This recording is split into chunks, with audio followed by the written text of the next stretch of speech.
Hi all, today's topic is about interpreting radiograph from a clinician point of view. Let's begin this section with a statement said by Walker and Brown. Intraoral periapical radiographs are still most commonly exposed during endodontic procedures. Today's topic focuses on the fundamental principles of oral radiographic interpretation. Let's describe the difference between interpretation and diagnosis. Interpretation involves explaining the finding revealed in an X-ray. That is the ability to accurately read and analyze radiograph, whereas diagnosis refers to the identification of a disease by examination or analysis. So interpretation is one of the stages which help to achieve diagnosis. So today we are talking about interpretation.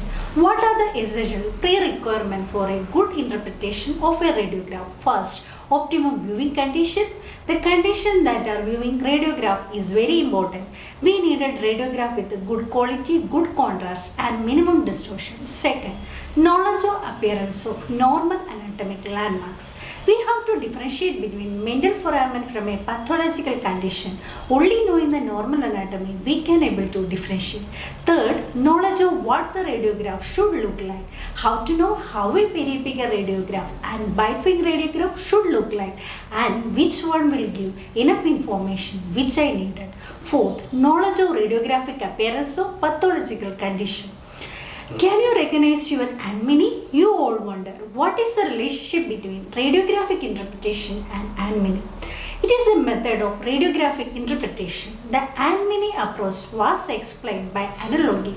If you knew well your aunt named Minnie, then you would easily recognize her in a crowd of similar movement. The recognition would be difficult to articulate to someone who has never seen your aunt Minnie before.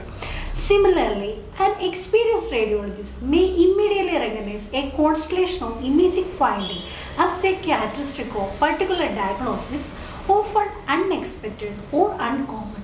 This recognition is based on prior experience. It was popularized by the renowned chest radiologist Benjamin Felsen.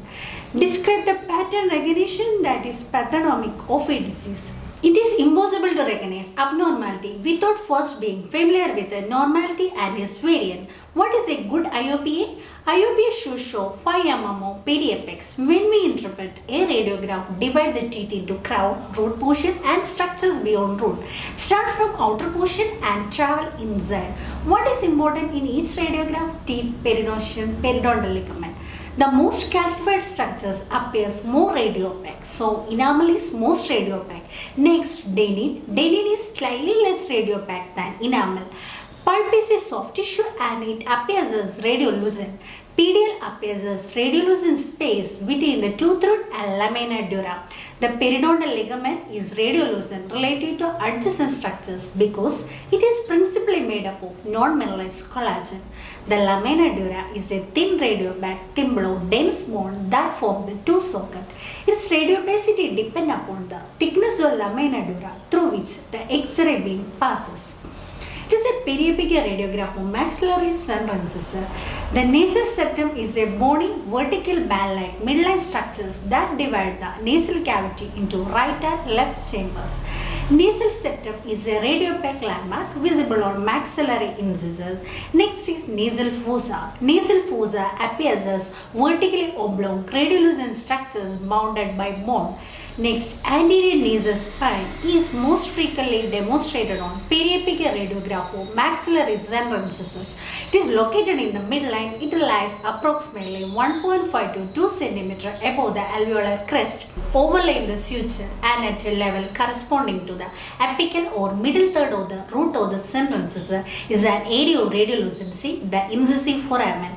This has notable variation in appearance. In the first radiograph, it can be seen as a single well-defined oval radiolucency, whereas in second, it appears as more complicated arrangement of small radiolucency. In the third radiograph, it can be seen as relatively indistinct radiolucency with a thin radiopaque edges laterally resembling typewritten bracket, whereas in the fourth radiograph, it mimics as a periapical lesion. Can you interpret this feature in lateral incisor, canine periapex? It is canal cyanosis, a prominent neurovascular channel is sometimes visible around the level of lateral incisor or canine root apex and that should not be confused with a periapical inflammatory lesion. Next is lateral fossa, diffuse radiolucent region, apical and overlying the maxillary lateral incisor. Next is canine fossa. It is also a diffuse radiolucent region distal to the maxillary canine. Next is nasolabial fold, an oblique line demarcating a region that appears to be covered by veil or slight radiobasity, frequently transverse periapical radiograph of the premolar region. Then wide line of Ennis in the canine premolar region. The most prominent radiological feature in this region are the anterior wall of the maxillary sinus and floor of the nasal cavity. These join in a characteristic way to form the wide line of Ennis. Despite the name, this junction sometimes appears more akin to the letter X. Then coming to the anatomical landmarks in the mandible. First one is genial tubercle. It is seen as poorly defined, irregular, radiopaque region apical to mandibular central incisor. It is a bony prominence found on the labial aspect of the mandible near its inferior border and extend from the premolar region to the symphysis. On the periapical radiograph of the central incisor, the Mendel ridge may occasionally seen as two radiopaque lines sweeping bilaterally forward and upward. Then Mendel foramen, round or oval radiolucency in the apical region of mandibular premolar or first molar. Next is Mendel fossa, is a depression on the labial aspect of the mandible extending laterally from the midline and above the Mendel ridge. Next is submandibular gland fossa. It is seen as poorly defined broad radiolucency apical to mandibular molars and premolars. Then mandibular canal. The radiographic image of the mandibular canal is a dark linear shadow with a thin radiopaque superior and inferior border cast by the lamella of the bone that bound the canal. Next is mylohyoid ridge. Mylohyoid ridge appears as thick radiopaque line frequently seen near the root and apices of posterior tooth. Coming to the next section, it is about caries diagnosis. Radiography is crucial in detecting and diagnosing caries. One thing, caries lesions are smaller radiographically than clinically because 30 to 40% mineral loss should be there before begin to show up on a radiograph as radiolucent. This means that incipient lesion hardly visible on X-ray. The interproximal caries visible as small triangular radiolucency at or below the contact point. Then occlusal, it is seen as subtle radiolucency beneath fissure, much tougher to find radiographically initially. They have diffuse border, hard to trace exact border where these lesions start off.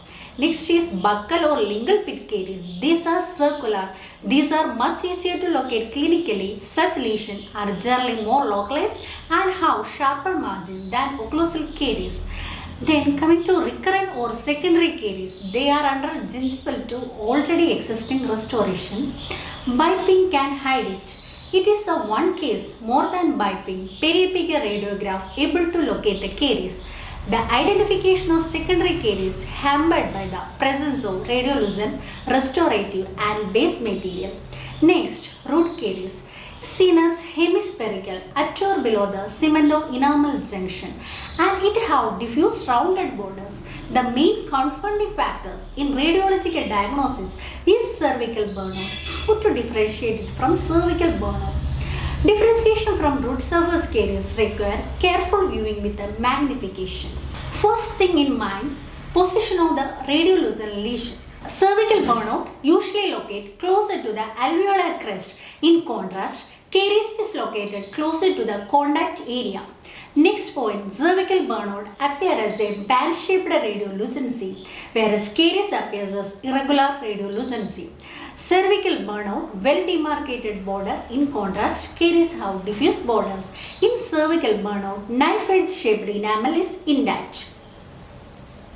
So in this radiograph, we can see radiolucency seen on the left disappears on the periapical film of right. So it is a cervical burnout. Changing the angulation, we can see radiolucency seen on the left disappear on the periapical film of right. So it is a cervical burnout. The important point is that radiography is done not the gold standard for caries diagnosis and it remains only tool to help in managing patient. The buccal object rule is a method used to determine the relative position of the object in oral cavity. It is also known as SLOB, same lingual opposite buccal rule. This method used in dental radiography to determine the relative position of the object. Dental X-ray is a two-dimensional image of three-dimensional object. So there are inherent limitations. We don't get any sense of depth.